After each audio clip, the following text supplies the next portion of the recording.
good morning, good morning, and thank you for joining me on another episode of the Roundtable Talk Show. I am your host, Sharifa Hardy, and I have an amazing show for you today. And thank you for being with us on Labor Day. Happy Labor Day to everyone who celebrates.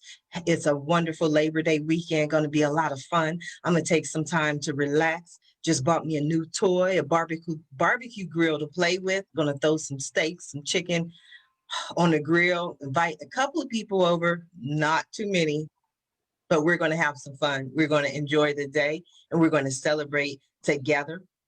So I want to thank you for being here with us on such a special day. But I'm going to go ahead and introduce our guests. We're going to have a lot of conversation today. We're going to be able to get deep into some of our conversations that we may not usually have time for. But before I do that, I'm going to invite you to do what I always invite you to do, and that is to turn to your neighbor. That's right. Pretend you're in church. We in church today. We want to spread this message. We don't want to keep it to ourselves. So somebody turn to their neighbor, turn to their friend, turn to somebody and let them know the Roundtable Talk Show is live. This is a live show. We will be taking comments from the audience, right? Because friends don't let friends miss out on the Roundtable Talk Show. And I definitely don't let my dear friend Allison Allman miss out on it. And she doesn't let me miss out on having a co-host every Monday morning. You definitely will recognize her face, her name, her brand, because she does the Roundtable Talk Show right. She joins us, and each week she has an update for us to follow up on what she's done in the past week. Please allow me to introduce Allison Allman, the organization maven. Good morning, Allison. How are you? Good morning, Sharifa. It's Monday, and even though today is a holiday, it's still just a normal Monday for me, and so I'm busy and excited to take on the week. I'm excited as well. I was working on the Power by Purpose 2-day teleconference that I'm going to be having October 9th and 10th. You are also an exhibitor. I can't wait to have you here. But I was working all weekend and almost everyone responded and they said, Sharifa, wow, you're working on a Sunday. You're working on a holiday weekend. I'm like, but we have to help the people. We can't just celebrate. We're putting this conference together. What are some of the things that you're going to talk about at the conference? Well, I plan on giving some tips on how to get organized in your business. Minimize distractions, delegate some tasks to another person, kind of do a priority list. I have quite a few things, including giving out a handout to all the people that attend my sessions. So I just really want it to be beneficial for everyone, even if people aren't naturally organized, just clearing out the clutter so that they can work better. And then they have a better business. They have better sales because they're not distracted or they're not overwhelmed. So that's my plan. I plan on just doing that. So you have to show up to see it, to get it. Absolutely. I think everyone is going to show up. And this is one of the, I'm not going to tell everybody, so don't tell people, Allison, we're going to keep this from the other people. But one of the things that I'm curious about is like, who brings the people? Like, who brings the noise? Like, that's what I want to see. I want to see like 500 people who have registered and like 499 of them are like Allison Allman. Like, I just want to see what the turnout is going to be. I also want to take a moment to say good morning to Jade Elizabeth, who is joining us. She said, happy Labor Day to you. So good morning. Happy Labor Day, Jade. Hope to get Jade to come out to the Power by Purpose conference. Is going to be 2 days of amazing exhibitor booths, presenters, speakers, networking. I'm so excited. I'm just so excited. But back to you, Allison. Let's talk about you. Let's talk about what you do.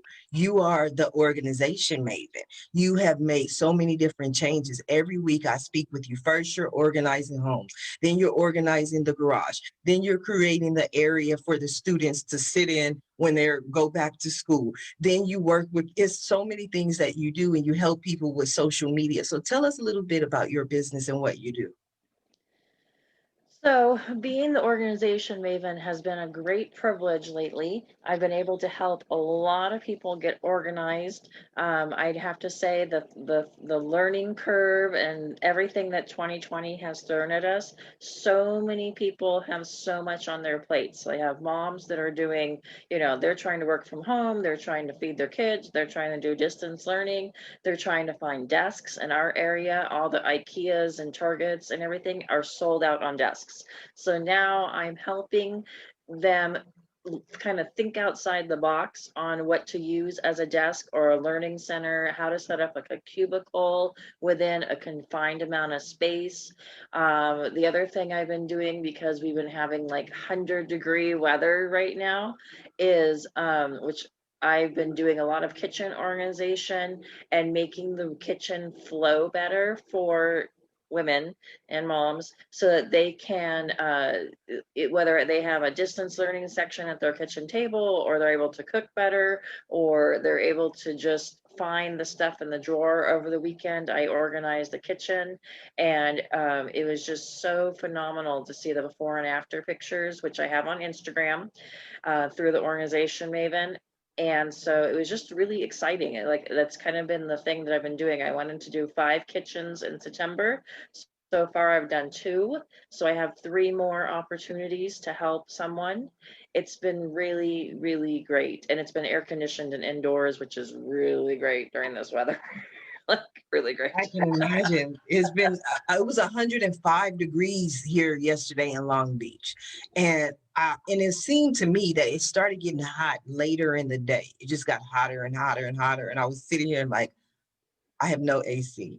Okay, Long Beach, no AC.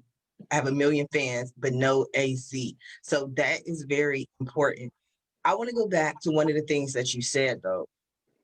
What is a distance learning session? What is a distance learning place on a table? So what I've been trying to do is set up what I call, I guess, a cubicle, where we take poster board similar to your science project back in elementary school, where it was a main panel and then 2 side panels that kind of bend inward, and it creates a shape so that you're able to block off distractions. So you have your tablet, and then you have like this whiteboard or blue board that kind of creates kind of a cocoon around the person, and it has all their stuff. That way they aren't looking at what their sister's doing and how come she's, eating this candy or doing that.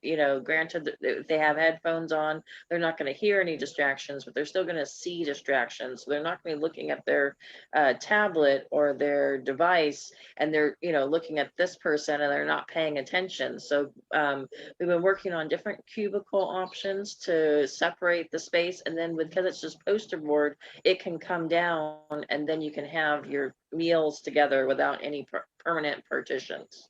So that's one of the things we've been trying to do, and then just setting up different stations throughout the house, and doing kind of like room dividers so that like I said, there's separate spaces for distance learning. And it's even great for like if the parent is in one side of the room and they're working from home and doing teleconferences or Zoom meetings, and then their children are not distracted and whatnot. So it's been kind of just a work in progress, because things are just changing every day. So, we get the word our kids are going to school, and then we get the kids who are not, and then they are and they aren't. And then so having something that's not permanent and flexible has really been great for everyone. I can imagine. I remember when I worked for American Express and they did a study on whether, because they have remote employees, and they did a study on doing working in your pajamas as opposed to working in business attire. And no matter what, even if you're working from home, you want to do that so that you get in the mindset that I'm at work. Being in your pajamas doesn't make you feel like you're at work and you don't give your best. So I would assume, and that's an assumption based on your conversation, that it's the same thing with the cubicles. Because you have a set place that you go to school, then now you're in the mindset that I'm in school, I'm ready for an education. Would you agree? Yes. You are wonderful, Allison. You always bring us the information on what to do, what's going on, the trends. We're going to talk a little bit more because I want to get into the social media aspect, because social media is and SEO is one of the things that you do very well, in addition to I'm off. It's Monday. Happy Labor Day. Organizing. I can say it. It's a big word. More, to be like a couple of letters, but organizing. Now, Allison, as always, I'm going to come back to you, but I want to go ahead and introduce our next guest, Mr. Keral Patel, who is with. And Keral Patel is a webmaster and marketer with over 20 years of experience. Good morning, Keral. How are you? Yeah, I'm fine. Thanks for the opportunity. You are so welcome. We appreciate having you here. Yeah, I was not able to hear the audio properly in start, but now it's working fine. It is working fine. We have you here. I love your background. I love your images. I love everything that you have going on. Talk to us a little bit about you, who you are, what you do, and what's the world of a webmaster marketer like? Actually, I started back in 2002 or so, and it's been like 18 years professionally, and 2 years it was just for fun. So in first 2 years, we weren't able to make any profit or anything from that. But after that, it was all good.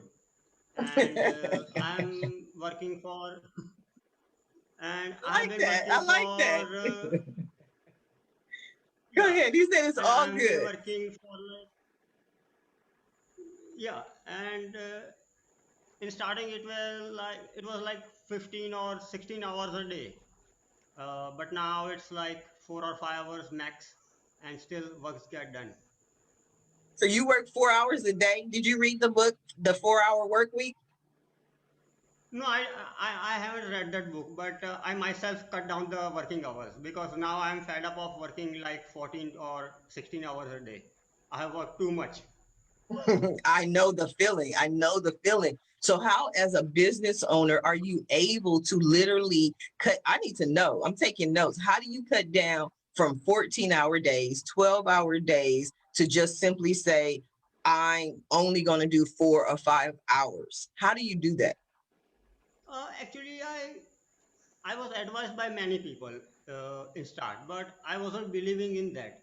I was believing in hard work and passion and everything. But when I realized myself that working less is like working more, sometimes gardening for 3 hours is beneficial to me because just sitting over there and doing nothing is not giving me any results. So, gardening works for you? Yeah, gardening is working for me. It's been very productive for me. Mm-hmm. But you know what? Sometimes when we say we're off, especially as business owners, our minds are still going. So some people may consider it gardening, where I look at it and go, well, you know what? If he's in the garden for 4 hours, that's probably meditation. That's probably him figuring out what he needs to do, what his action plan is. Because sometimes when Exactly. you throw your, so I personally will add that 4 hours to the 4 hours where you at your desk, and that's like at least an 8 hour day. But sometimes we get caught up in certain time frame, a certain location. All of it helps you become a success. That's what I would say. Yeah, I'm completely agreed with you because when I'm gardening, I'm not just thinking about all the other stuff. I'm also planning my day side by side, or I'm planning what I'm going to write or what next problem I'm going to solve. But sitting on a desk, I'm not able to solve it that fast or better. So going out and working out in garden or taking a stroll in garden is beneficial for me. What's in your garden? Roses, only roses. I love roses, so I'm impressed. But when you say garden, I'm like, what kind of? I thought you had some fruits, some vegetables. I want to start an organic garden or something myself. I love roses, though. No, no, growing roses in India is very hard task. So I like that. I like the challenge. So you're calling in all the way from India. Yeah, We're in India. Gujarat, Baroda. I've never been to India. I want to go. I want to go to Hyderabad. I have a friend in Hyderabad. We've known each other since 2004. And I'm like, one day I'm going to get there. That's on my bucket list. I'm going to get there and I'm going to meet you. I love it. Keral, don't go anywhere. I just want you to join the conversation. But I'm going to come back to you. I want to go ahead and introduce our next guest. And oh my God, like certain people, when I meet them, I just like, I have to keep you. I tell people on the Roundtable Talk Show, once you're here, I don't let you go. I hold you hostage and make you Allison. Tell them like you're not. That's 100% true. I only came twice in July, and she made a comment of "come again." I'm like, I already came twice. What more do you want?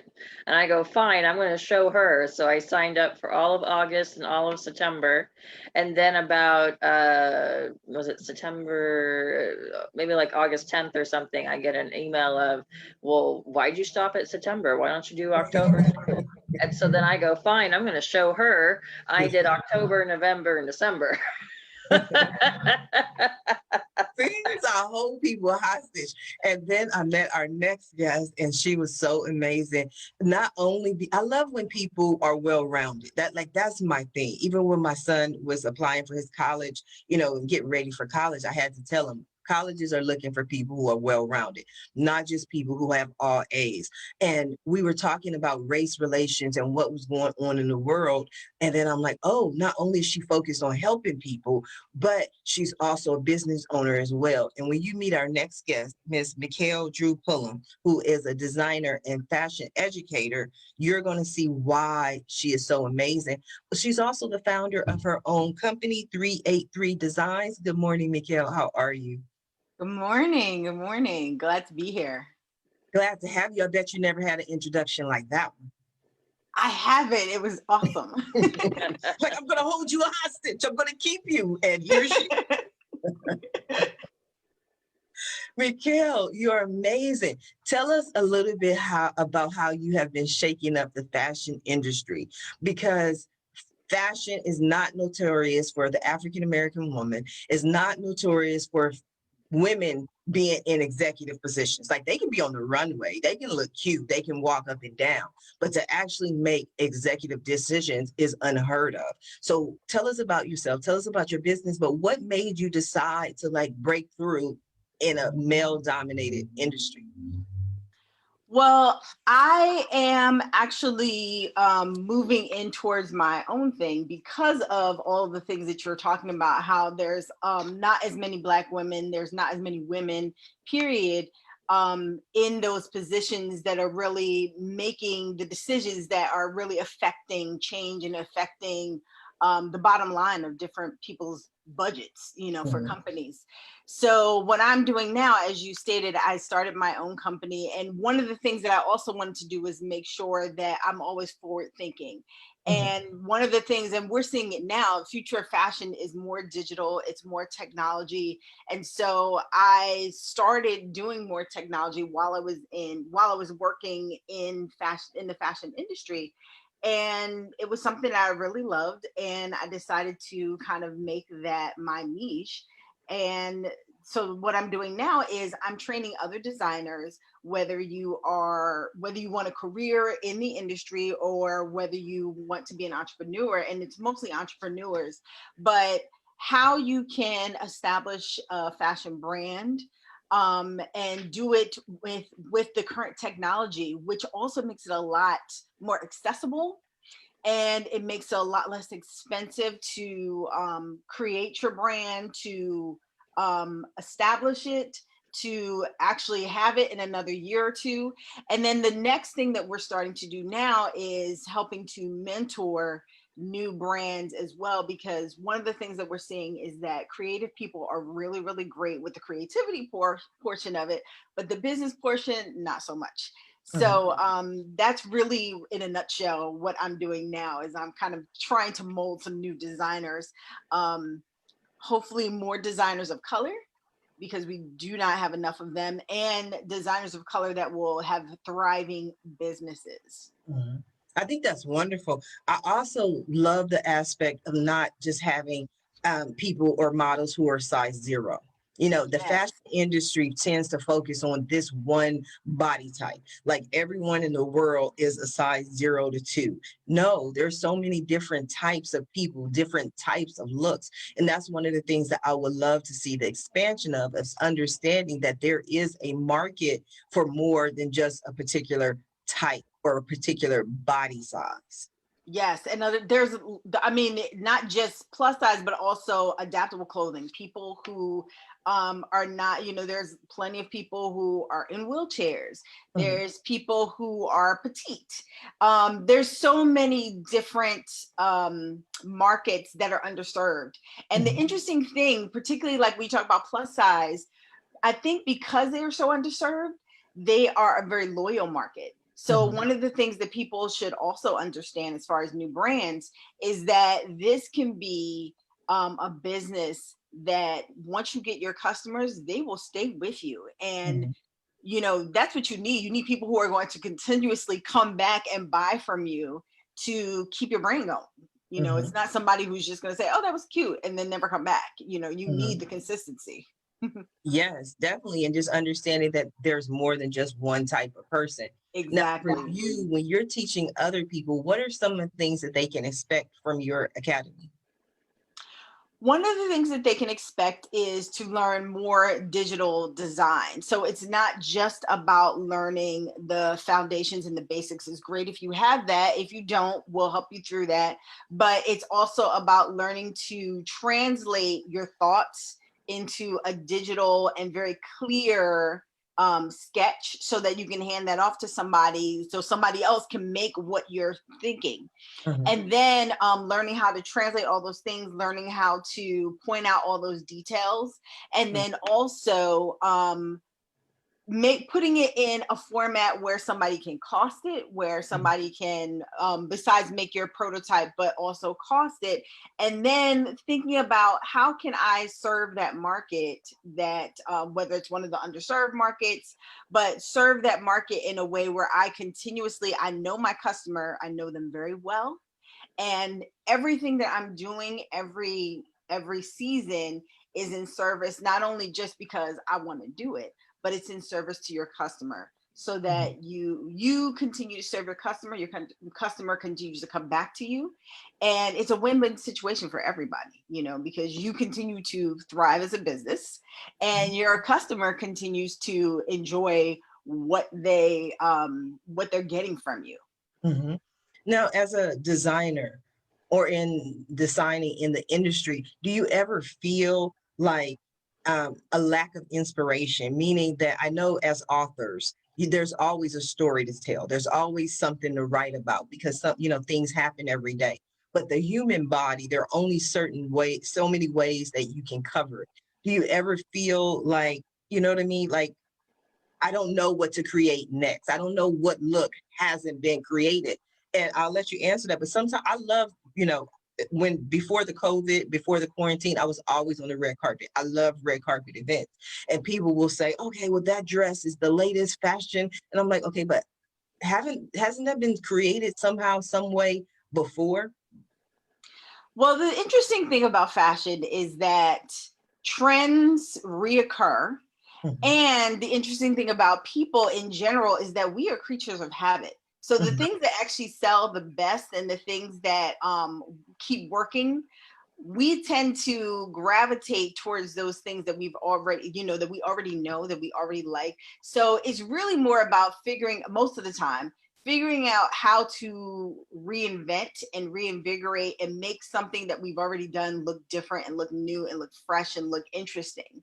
It's not always the thing that designers like, because we do like to come up with something new. But the more that you work in the industry, the more that you realize that, one, there's really nothing new under the sun, unless you really are like putting money into innovating a fabric or a product, but most of the time, the majority of what you're selling is what people already love, and you're just finding a way to update it and put something interesting, put something different, add some little new detail or new trim or something like that. And what's also interesting is that we as consumers, we walk in and we see it, and even though it's the same iteration of something that we bought last year, we love it, because we know that it works. We already have it in our closet, but we didn't have it quite like that. We didn't have that color. We didn't have it, looser fitting, or we didn't have it tighter fitting. So one of the things that I remember from school, and I've heard it throughout my time in the fashion industry, is that it is really hard to do something simple. And simplicity is actually what sells the most. So we as designers have to figure out how we can do something very simply and also very understandable for the consumer, but do it in a way where the consumer feels like it's still new and it's fresh. I like that. I'm just so glad I asked that question, because that was an amazing answer. And it was so much more than I could have even expected or hoped for, but it was wonderful. And it reminded me of conversations that I would have with my marketing staff when they first, start. And I would explain to them that there's a difference between being able to just market something and being successful. And people who are successful at marketing have a gift of spin, which basically means that if I create something, okay, these are my little Post-it. You know what I mean? Post-its are Post-its. Post-its are always going to be Post-its. It's not going to jump up and down. It's not going to do anything spectacular. It's a Post-it. But if you understand how to spin, today it's Post-its. Tomorrow it's going to be, the newest Post-its, the pink, the color-coded Post-its. And the product itself never changes, but it's the way you present it changes, because you have to make it sound new and interesting, like a chair. You sell it first as a chair, then it's the newest chair, then it may be an antique chair, then it's the same chair. The chair itself never changes. And I think that's a gift, because most people don't have the ability to recreate something that that's already been created. They just can market a chair. Can't think past that. So I think that was a wonderful answer and a gift. I want to go over to Keral. Keeping it simple. Absolutely. See, Post-its, simple. Chairs, simple. It's not too deep, but you still have to be able to get those products to fly off the shelves. And I think that's what's important. Keral, I want to go over to you real quick. We were talking to Mikelle about marketing a little bit as far as recreating products. I know with marketing and website development, you have to recreate products or services or market them in 100 different ways. What were your thoughts on what Mikelle had to say about recreating something that's already been created? I totally agree with her, because the last thing that she mentioned, that you have to go with simplicity, means you can't overcomplicate the things, because we have to give digested things to our customers. Customers won't think twice, and nowadays on the internet, people are not going to spend 2 or 3 minutes on a single page. They are going to make a quick decision, like in 2 seconds they are going to either buy it, or they are either going to skip it. So you have got like 2 or 3 seconds to catch their mind. I always believe, and I always tell my clients that the power is in simplicity. That's so cool. Like, we got Allison, what are your thoughts on simplicity?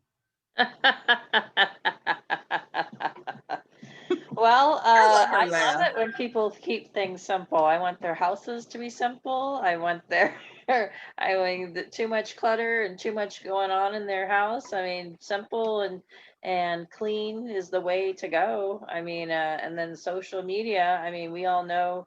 I mean, those of us, we know that everything has to be above the fold or above the line. So if people have to scroll down, they're more likely to hit close than they are to hit scroll down if there's typos or glitches, or there wasn't anything to hook the attention. So I think that's something that we're always trying to stay with the trends and everything. Yeah, and just making sure all of our links work. And Happy Labor Day, Allison. Yeah, How you doing I see over you there? laughing, so you made me laugh. I want to go back to simplicity, Allison. One of the things that I like about you, and I'm pretty sure you were going in that direction, is that your marketing, you keep simple. you have this picture that's standard and you have a story on why you went with the picture and the outfit. Would you mind sharing that with our audience?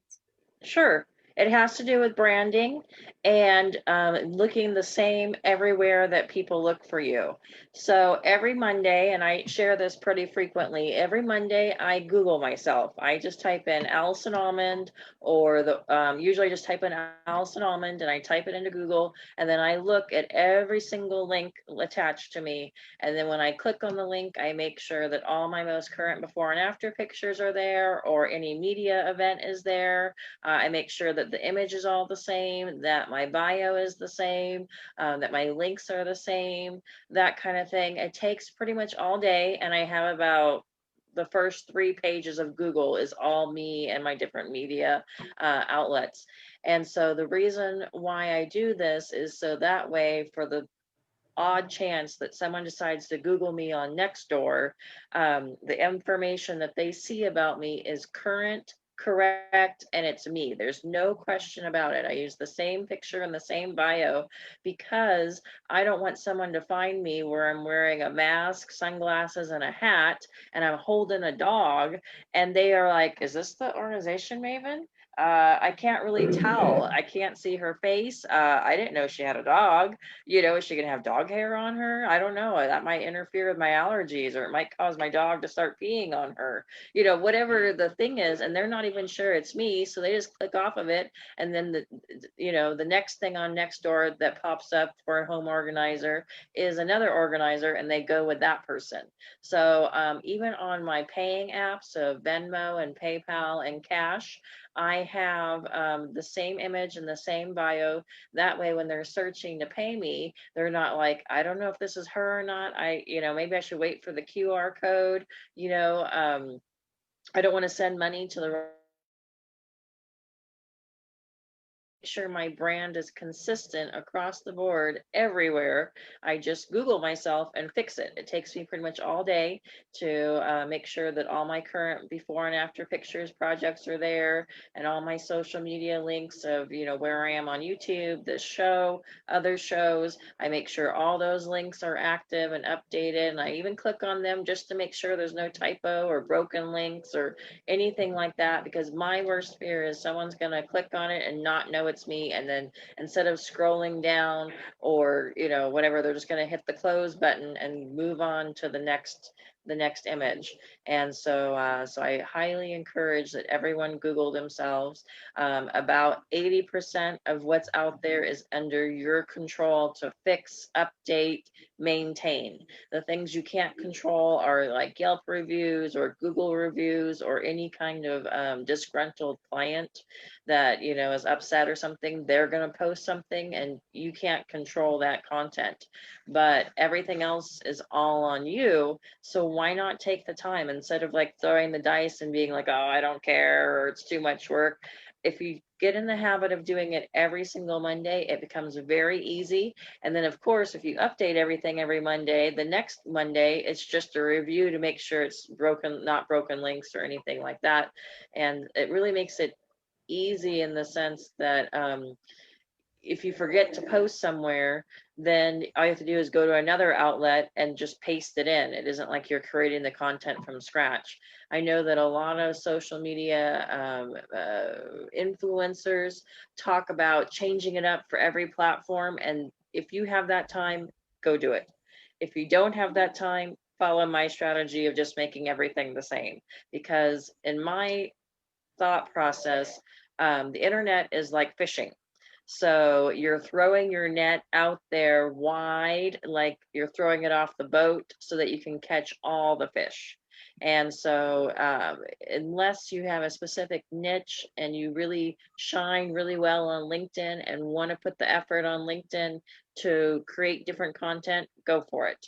But I'm just coming across in my day-to-day of interacting with other small businesses, most people don't have the time. They don't have the resources to have specific content for each platform.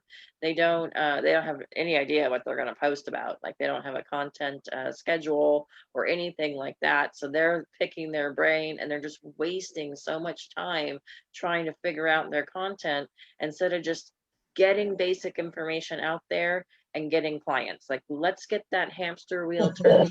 Let's get the Then we money can go back rolling. to making Let's it get it coming specific. in. Yes, let's get the money rolling. Let's get it coming in. I love it. I think it's so interesting. Mikelle, like Allison said, some people prefer to have the same picture. Then there are some people who prefer to have different pictures, different looks, different images. I'm one of those people. And it wasn't, I think, a conscious choice, or maybe it was. You never know. But I have all kind of pictures on, if you Google me, there are a lot of different pictures, but I always say in all the pictures, I have my clothes on, so I'm okay. But I like to change it up. Well, how about you, Mikelle? I am actually in the same boat as Allison. Like, I try to use the same picture over and over again. Here and there, I have a different one, but most of the time for the profile pictures on like LinkedIn, Instagram, my Facebook page, things like that, it's all the same picture. And for me, I kind of agree. I feel like people want to see the same person over and over again. So even if they're not sure who they found, or is that her, that type of thing, they can keep identifying the same picture over and over again. So even if something, if you're like in the middle of speakers and nobody's really reading what's there, they can at least quickly identify the picture, like, oh yeah, I know who that is. I That's follow good. that person. So, oh, she's speaking at this event. Okay, I want to go to it, because it's like Exactly. they could pick out your picture and go, oh, okay, I know her. I follow her on Instagram. Oh, this is awesome. Click, I'm going to buy this, or click, I'm going to do this, or click, I'm going to share it, whatever their thing is. So yeah, I really like it. Like for me, I just want it easy and simple. Like, if I'm going to dedicate one day to work on social media, I want it to be the most impactful thing. I don't want to waste my time making flyers or typing up content. That's not my that's not how I choose to have my income using tasks. Like, I want to get the latest data out there, and then I want to start working on action plans and estimates, and then plan my calendar. To me, writing up something unique just isn't my thing. It isn't for my market or my audience. My audience want to see pictures, and they want to look at a before picture and go, oh my gosh, my kitchen looked just like that, or my pantry looked just like that, or my closet just looked like that. Oh, look, it only took her 2.5 hours. Okay, book. Only because in their mind, they're thinking that their closet's going to take 20 hours or whatever. And when I get there, I'm like, oh, this is a 4-hour job. And they're like, wait, what? How is this a 4-hour job? I'm like, I do hundreds of closets. This is a 4-hour job. This is what I need. And I'll see you in 2 weeks, or I'll see you tomorrow, or I'll see you what day. So I try to do the before and after pictures so I can be relatable. So people can go, oh my gosh, my garage looks just like that. She did that in 6 hours.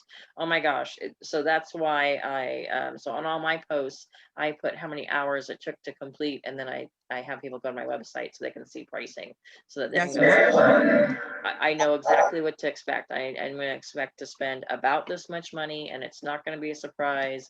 And it's not in the budget. I don't want to waste her time, that kind of stuff. So that's just what I've discovered. I think it works. Keral, what are your thoughts?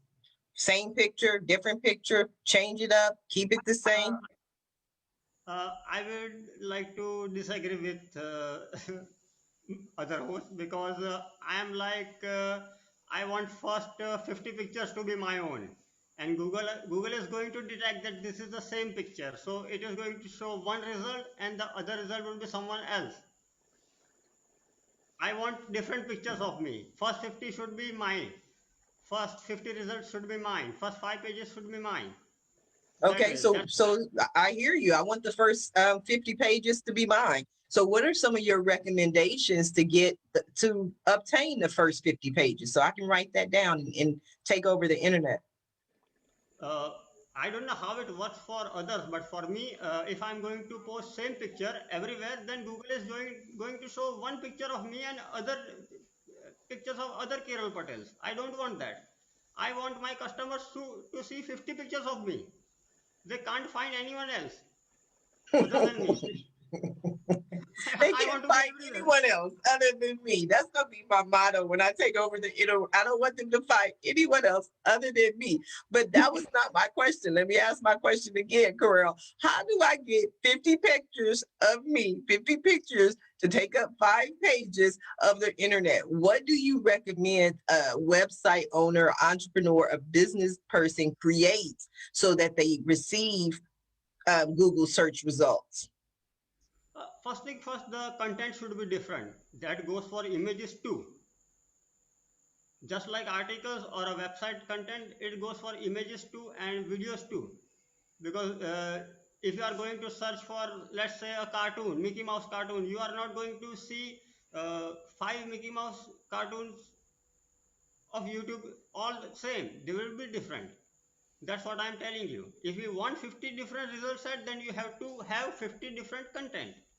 And all, Yes, yeah, so absolutely. that's the first requirement. And then second requirement is it should be from high profile website. Mhm. For example, you can have a different one in Facebook, you can have a different one in Instagram, you can have a different one in your About Me or wherever. I think you can try noam.com. It What is allows you to, yeah, it allows you to manage up to like 400 different social profiles, and it will be very easy to manage it from there. It's okay? free. Spell that for me because I'm writing this down.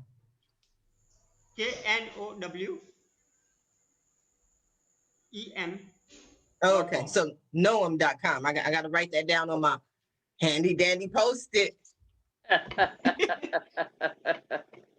I need help managing all this stuff. 400. I don't have 400 different social media accounts. I think I have. I You don't know should how many I open, have. you should open it. You should open at least 40 or 50. Who's going to manage 40 or 50 social media accounts? Not me. Because no, uh, you don't know, we didn't knew in 2007 that Facebook is going to take off. That's why I registered my username in 2007. Right now, if I'm going to search my own username, I'm going to get an error that someone is already using my name. I don't want that. You like to have a lot of control, a lot of power. Like you don't want anyone else to be found. They don't get any search results, nothing. It's all about you, Keral. That's what I do. I like Keral. Keral said, "That's what I do. That's what I do." Okay, well, we're gonna have to talk to you because I want people to just go to Google and no matter what they type in, it's gonna show them Sharifa Hardy. They're gonna be looking for eggs and it's Sharifa Hardy. Like I want every search result to be about me. That's what we everyone should try for. That's right. That's right. How about you, Allison? Is that what you're trying for? Yeah, that's what I'm trying for. Mikelle? I'm going to try. I wrote down noam.com. All of a sudden, noam.com is going to have an influx of traffic and they're going to be like, I don't know where this came from. It's like Keral Patel was on the Roundtable Talk Show. He spelled it. He told him to go. All of a sudden, that's your website traffic. I love it. This is great. This is a good conversation. I'm taking notes. I like when I learn. I like when I take notes. Now, Keral, I want to go back to you because one of the things that you do is you do SEO and direct marketing. Is that correct? Is that Yes. correct? Okay. Yeah. What can you tell us a little bit about the difference and also tell us your preference? Uh, I do SEO. SEO is like on. There are two aspects. One is on-page SEO and another is off-page SEO. The on-page SEO is like you are going to optimize your web pages, your content, your design, and everything. And the off-page SEO is like when you create great content, people are going to link to you, people are going to spread it on social media, you are going to get social signals, you are going to get more likes, more comments, and everything. Ultimately, it's all about backlinks from reputed websites and all that. And SEO firms are just going to game the system and like they are like going to make some guest posts here and some guest posts there. They are going to create some profile links, some social media accounts. They are going to somehow extract some links from here and there. Mm-hmm. That is what off-page SEO is all about. Mm-hmm. And direct marketing? Direct marketing is like gray area. I don't know if you are going to direct market to your subscribers who have subscribed to your newsletter, then it's great. But some people are also shooting cold emails. I don't know. They are shooting cold emails to 10,000 people in a day. Mm-hmm. That's spam. Yes, But absolutely. Do yeah, but you have do you they have are any? telling it Go ahead. that's spam, but they are telling it like it's a direct marketing. I don't know how. Do you want to find out how? Because I might want to. No, I'm just kidding. Um, it's Monday. Happy Labor Day. Thank you for tuning in. Please be sure to share. But seriously, when people for people who are just now starting out, they're entrepreneurs. The majority of the people who tune in to watch the show are entrepreneurs who are just beginning, and that's why they watch the show. They want to learn from you. They want to learn from the experts. Do you have any recommendation or guidelines on your website when you develop your website, what you should look for, or what you should look for in a website developer? I think first and foremost, you don't have to hire a SEO firm if you are small to medium-sized business, because you can do it yourself also. What most of the SEO firms are going to do is they are just going to game the system, and ultimately you are going to get slapped by Google or any other search engine, because Mhm. nowadays they catch it really easily. It's Mhm. not that easy. This is not 2005 or 2007. Mhm. This all used to work in 2005 and 2007. Nowadays this all doesn't work. Mhm. And now on social media also, people are loaded with fake followers. I don't know, they are calling themselves influencers, but more than 80% of followers are fake followers. Mhm. Hmm. Automated robots are shooting likes and giving comments on their Instagram, so it's not that good. Yes. You are just going to burn your money. We don't want to burn the money at all. We want to, that's why we're here to help people find legitimate ways to be able to expand their business. I want to go over to Mikelle. That's one of the things that your focus on is not just the fashion industry, but working with the fashion designers to be able to expand. What are some of the areas that you recommend? Well, there's actually a lot of really basic things. And this is why I was saying like creative people tend to be more creative than business minded. And I mean, it's not anybody's fault. I mean, we're creative people. And when we're in school, um, we're not really put in business classes, we're put it into creative classes, you know, so they really help you hone your craft, but don't necessarily show you how to run a business. And one of the most basic things is just learning to understand who your customer is, you know. Like a lot of times, and especially now where people talk much more about niching down, right? So one of the things that we were taught, you know, we talk about creating a consumer profile. But when I was in school, and I actually just did this, I also teach at the Fashion Institute of Technology. I'm an adjunct there.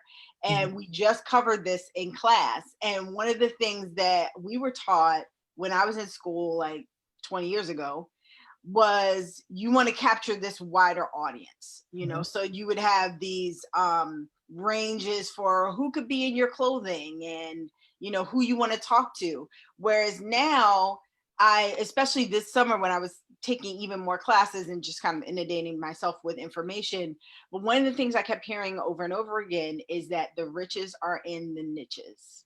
And if you think about it yourself, about how you interact with email and Instagram and everything else, you kind of just keep scrolling past stuff until something jumps out that speaks directly to you, you know, like you as a Black woman, or you as a woman, or you as you know, 40-year-old, I'm talking about myself, 40-year-old you know, designer, whatever it is, you want to be very specific about your customer. And that's one of the basic things that I found about a lot of designers that I've been working with is they don't really know they think they know who they're talking to, but they don't really know who they're talking to. And the minute that you become more specific about who that person is when you start getting the right people who are actually going to come to you and buy from you. And also like ride or die for you. I mean, these are the people who really, really love you and love what you do, love your product. And those are the people that you want in your camp, because those are the people who are going to continuously support you throughout a pandemic, throughout recession, throughout and then continue to support you once we get out of that. Absolutely. Allison, you talk quite often based kind of about the same thing. What are your thoughts on what Mikelle had to say? I totally agree about finding your exact niche or your exact, I guess, perfect client or customer. I run into this in other women networking groups and whatnot, and people say, "Oh, well, my product goes on people's skin, so I want my client is everyone from babies to parents to old ladies to everyone. Anyone that has skin can use my product." This is like in reference to direct sales marketing products and so forth. And I go, really? Okay, so how many babies are on Instagram buying stuff from you? And then they're like, oh, well, their moms are going to buy. I'm like, okay, great. Tell me about your moms that are buying from it. Are they live in a certain area? Do they have a certain kind of income? What's their hair color? What do they do in their free time? Like, you have to know your exact customer base, and then you can, tailor your prices. Or if in direct sales, you really can't. But I mean, if you're doing your own business, you have to tailor your prices to your exact clientele or your perfect client or your niche. They're the ones that have a baby on their hip and their, Amazon app on their phone, and they're scrolling and hitting a buy now, buy now. So, if that's your base, then that's how you're going to do your marketing, and that's how you're going to know, where you're going. If you're trying to sell the babies that don't have an Instagram account, then you're kind of like up a creek. But if you're looking for a certain demographic, so I kind of dig a little deeper. Like, once people reply back or comment back saying, okay, this is my exact demographic, I go, great, now go and join groups where those people are in, or start using those hashtags, or start using and everything. So then once we get into that, then they're like, oh, and then like a month later their business is bound booming, and I'm like, great, so how many babies are on Instagram? 0. How many of your clients that have babies are buying? All of them. Great, we've mission accomplished. How do you determine your target audience? What are some of the best ways that you recommend to make that determination? For me, like I said, I think about their hair color. I think about where they live. I think about how busy their life is. Like I said, they have a baby on their hip, and they're stirring the things, and their kid behind them says, "Mom, I can't find my pencils. Mom, I can't find this." Okay, well, just buy more pencils. And then they're thinking, "Gosh, I buy so many pencils on Amazon, or so many chargers, or so many things. I am tired of buying this. I'm going to go into a mom's group and find out a tip from another mom on how they keep from buying so much this." And then somehow a thread comes up that says, "Hey, I need to get organized. Who do you guys recommend?" And I get tagged 4, 5, 6 times in the same thread. So they're still have the baby, and they're still stirring, and they're scrolling on their phone. And then they're like, "Hey, this lady gets tagged 6 times. Let's just click on the link that she provides. Oh, she does free consultations. Awesome." Clicked on that, or click here to text me, or whatever. And they start texting me going, "I'm overwhelmed. I'm tired of buying pencils. I have a kid on my hip and I can't find anything. Can you just come over?" So that's how I try to imagine their lives. And then that's where I zero in on how to make things easy for them, how to make contacting me easy, so that when they're reading through, they're like, "Oh my gosh, that's me." I tailor when I write my posts, I'm saying, "I know you're busy. I know you have kids on your hips. I know you're being pulled 100 different ways. Why don't you just let me come over and help you? Just click here, just DM me." Like, I cater to those people that I want to use me. I make it easy for them. I come off as a very compassionate and understanding, like I'm talking to you on this. that makes you want to go over and click on me. Yes, it That's makes me how I want work. more. It definitely, and I can't wait to have you back not only next Monday, but at the Power by Purpose 2-day empowerment teleconference. We're going to learn so much more. I'm sure the audience loved the tips that you provided today. That's why we love having you here every Monday. Now, we are coming down to the last few minutes of the show. And what I love to do at the end of every show is just simply allow my guests the opportunity to speak directly to the audience, to everyone who is watching the show live, as well as everyone who is watching it in the archives, and simply let them know what you want them to take away from your appearance here today. And we are going to start with you, Keral. I think I want everybody to know that all ads are not honest. And just like Maven said, uh, if some ad is about you and it is honest, then just click on it and buy whatever you want to. But all ads are not honest. Internet is full of lies. Almost 99% of the things are lies. Wow, wow. We have to look into that. We have to definitely make sure we review what we purchase and what we're clicking on. Keep that in mind. Mikelle, what do you want to leave us with? I want to say one, because I'm a technology geek a little bit, that embrace the technology. It will help you, and it will be not only the future of fashion, but just the future in general. And don't be afraid of it. It's a good thing. It definitely helps connect us, like it's connecting us right now. Number two, if you are a designer, embrace the technology, a fashion designer. I know that a lot of us are very much into hand drawing and things that are very tactile. And that can still happen. That can still be part of it. But make sure that you don't ignore the technology, because again, if you want your future to be in the industry and to establish your own brand, you're going to need it. You definitely are going to need it. And one other thing, do you mind if I plug our competition? Take your time. So we have a fashion business competition coming up. It's called From Pencil to Production. It is a series that is going to be similar to like a Project Runway, but it's the business side of it. And our deadline for anyone who wants to enter is this Wednesday. If you tell them that you're coming from, you saw it on Ask Sharifa, we'll give you a little extra time. But it is an online competition, so you can be anywhere in the US or Canada if you want to enter, if you want to compete. And we would love to have you. Whether you win or not, you will learn some really great gems from some really great people about just running your business more efficiently. Okay, do you already have to have a fashion background or have certain equipment, digital equipment, in order to enter the competition?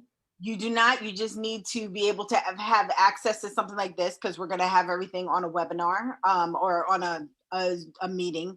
And yeah, that's it. Internet and be able to have access to a meeting. There's some other things, and if I can, after the show, I can give you the link to the online the online application.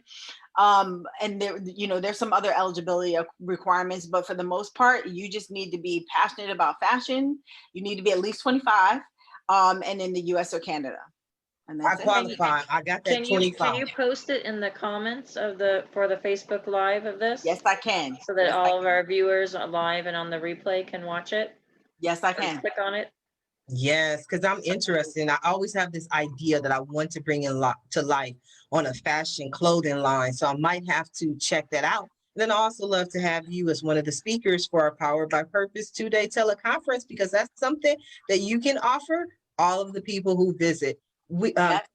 Mikelle, Allison, what do you have for us? Well, I have the best way to contact me is the organization Maven. Google it in, and like I said, the first 3 pages I should come up. You can actually audit the Google and let me know if there's something that I missed, and let me know. That would be awesome. I will totally take it as constructive criticism and fix it right away. I'm gonna go Google you and see what I come up with. Maybe I'm sure some interesting things. So I'm gonna go like 10 pages, no, 50 pages in. I want to get to the deep stuff that you thought you hid from when you were in high school. Like, I want that stuff that comes back to haunt you. I appreciate you all, and I want to thank you for being here today on not only Monday's episode, but Labor Day episode of the Roundtable Talk Show. I definitely appreciate your support, but I also appreciate everyone who tuned in to watch the show live, as well as everyone who is watching in the archives. I definitely appreciate you. And just because you're watching it in the archives doesn't mean you cannot go ahead and share the show, whether it's 2 days, 2 months, 2 years, 5 years from now, from when we do it live. Please share the show, because the information that we share today, I'm pretty sure your friends will love. And if you are interested in other ways I can help your business or in being a guest on the Roundtable Talk Show, please visit the website at AskSharifa.com. Until tomorrow morning at 8 a.m. Pacific Standard Time, everyone have a safe holiday. Please, no drinking and driving, but have a safe and a blessed day. Bye now.